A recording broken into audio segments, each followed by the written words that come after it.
Doctor Milton, ভারতের কাছে এখন হাতে পায়ে ধরছে, চিঠি পাঠাচ্ছে মোহাম্মদ ইউনূস, অবিলম্বে প্লিজ যেন শেখ হাসিনাকে ফেরত দেওয়া হয়। আমরা দেশের 1 নম্বর গণমাধ্যম হিসেবে বলতেই পারি যে সিদ্ধান্ত নিঃসন্দেহে নয়াদিল্লি বিদেশ মন্ত্রক নেবে, তবে ভারতের শেখ হাসিনাকে ফেরত দেওয়ার কোনো সম্ভাবনা দূর দূর পর্যন্ত আমরা দেখতে পাচ্ছি না। চুক্তির মধ্যেই নেই। আপনারা কি কোথাও ভয় পাচ্ছেন, নাকি নিশ্চিন্তে রয়েছেন যে এরকম কিছুই হবে না, নাকি অন্য কিছু প্রস্তুতি নিচ্ছেন?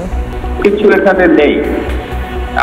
আমরা মানে ভারত ফেরত পাঠাবে না সেই ইন্ডিকেশন আমরা অনেক আগে থেকেই পেয়েছি। আমরা কিন্তু আজকে রায়টা জানতাম, এটা এমন না যে all on sudden we heard it. তো আমাদের ভয়ের এই প্রসঙ্গটা এই শব্দটাই আমাদের অভিধানে নেই।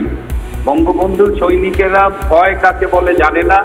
যদি ইতিহাসের দিকে তাকান, 1971 সালে বঙ্গবন্ধু শেখ মুজিবুর রহমান যখন পাকিস্তানি জেলে বন্দী ছিলেন, তখন তাকে 7টি মামলায় ফাঁসির রায় দেওয়া হয়েছিল।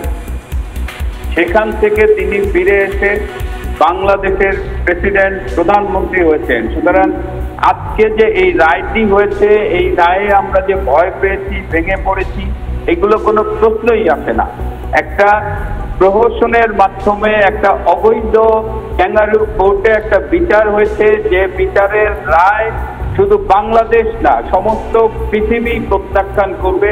এবং আমি বিশ্বাস করি যে যারা আইনের বিষয় নিয়ে ভাবেন, যারা আইনের কথা বলেন, সারা পৃথিবীতে এই রায় আইনের একটি কলঙ্ক হয়ে থাকবে এবং সারা পৃথিবীতে একটি বিশ্ব জনমত তৈরি হবে। এবং বাংলাদেশ যে শেখ হাসিনার পক্ষে আছে, সেটা এ মাসেই, গত 7 দিনেই আবার নতুন করে প্রমাণ হয়েছে।